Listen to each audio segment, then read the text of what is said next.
Hai, Assalamualaikum warahmatullahi wabarakatuh. Perkenalkan, nama saya Ihyan Rahab dengan NPM 23511091. Bab 4, Landasan Pustaka, Teori dan Hipotesis Penelitian.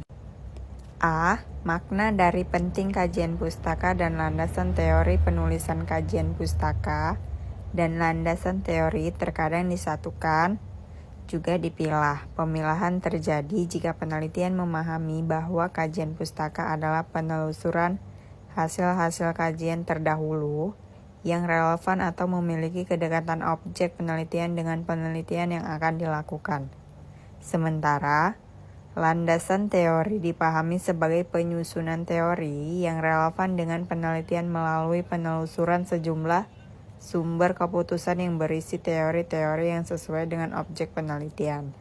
Bila keduanya disatukan, berarti penelitian memahami bahwa kajian pustaka adalah penelusuran kajian-kajian terdahulu sekaligus penentuan teori-teori yang menjadi landasan atau kerangka teori dan penelitian yang akan dilakukan.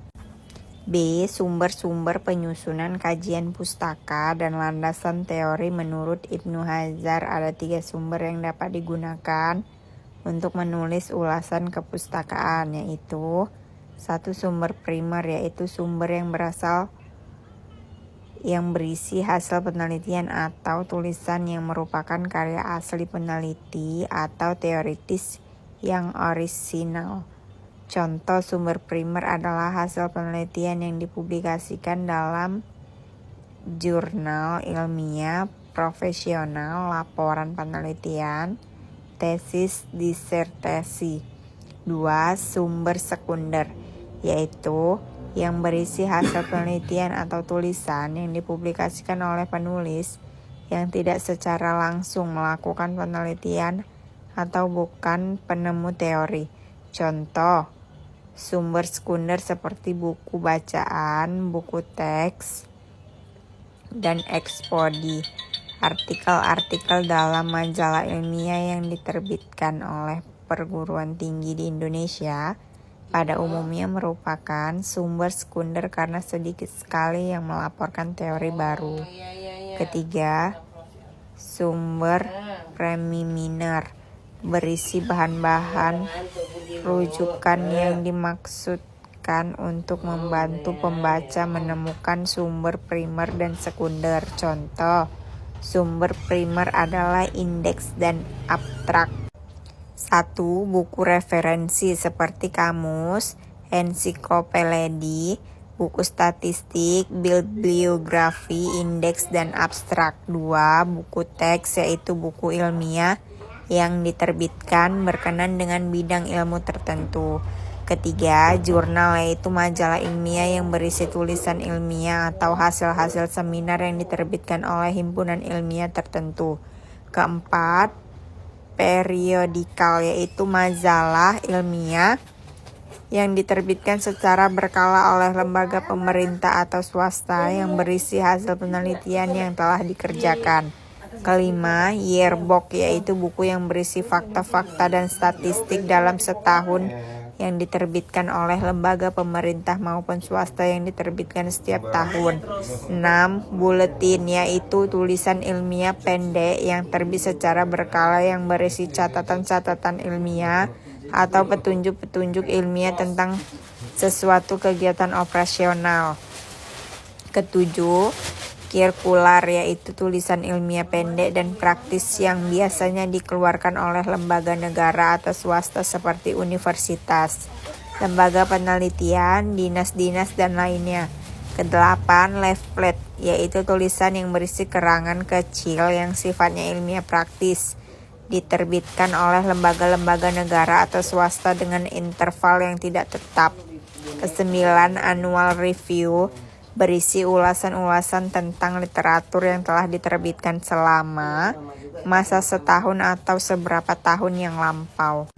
C. Teknik menyusun kajian pustaka dan landasan teori. Ibnu Hajar mengumpulkan langkah-langkah menyusun kajian pustaka dari Macmillan dan Schumacher sebagai berikut. 1. Analisis pernyataan masalah atau cari konsep atau variabel yang berkaitan dengan masalah untuk dijadikan kata kunci. 2. Mencari dan membaca sumber sekunder. 3. Memilih sumber preliminar yang sesuai. 4. Membaca sumber primer yang terkait. 5. Mengorganisasikan catatan. 6. Menulis ulasan atau terdiri dari pendahuluan, ulasan kritis, dan kesimpulan. D. Landasan teori dalam penelitian kuantitatif dan penelitian kualitatif. 1. Landasan teori pada penelitian kuantitatif. Teori merupakan landasan penelitian ilmiah. Penelitian tanpa teori sebagai landasan konsep tidak bisa dipercaya kebenarannya. Landasan teori terdiri dari definisi dan konsep variabel yang dibentuk secara tekstutur dalam sebuah penelitian. Landasan teori merupakan fondasi dalam sebuah penelitian. Dengan adanya landasan teori, maka sebuah penelitian bisa dikatakan relevan. Landasan teori pun digunakan sebagai jawaban sementara penelitian yang dituangkan dalam hipotesis penelitian. Teori yang digunakan tidak boleh sembarangan tetapi sudah teruji secara benar. Adapun kegunaan teori dalam penelitian. A. Kegunaan teori adalah sebagai pengelompokan variabel yang sedang diteliti. B. Teori juga bisa diprediksi kebenaran dengan merumuskan hipotesis penelitian. C. Teori juga sebagai kontrol dalam penelitian dalam pemecahan masalah penelitian. 2. Landasan teori pada penelitian kualitatif. Teori dalam penelitian kualitatif merupakan teori perspektif yang berguna untuk membuat bermacam-macam pernyataan. Dalam riset penelitian, kualitatif teori berfungsi untuk mengarahkan penelitian dalam bertanya, mengumpulkan informasi, dan analisis informasi tersebut. Teori dalam penelitian kualitatif yang berbentuk holistik.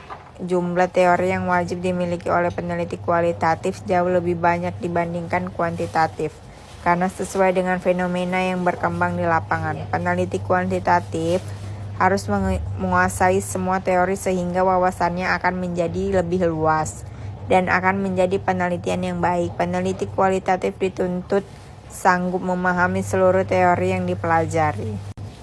Hipotesis penelitian. 1. Definisi hipotesis. 2. Jenis hipotesis. 3. Syarat atau kriteria hipotesis. 4. Hipotesis dalam penelitian kuantitatif dan kualitatif. Thank you.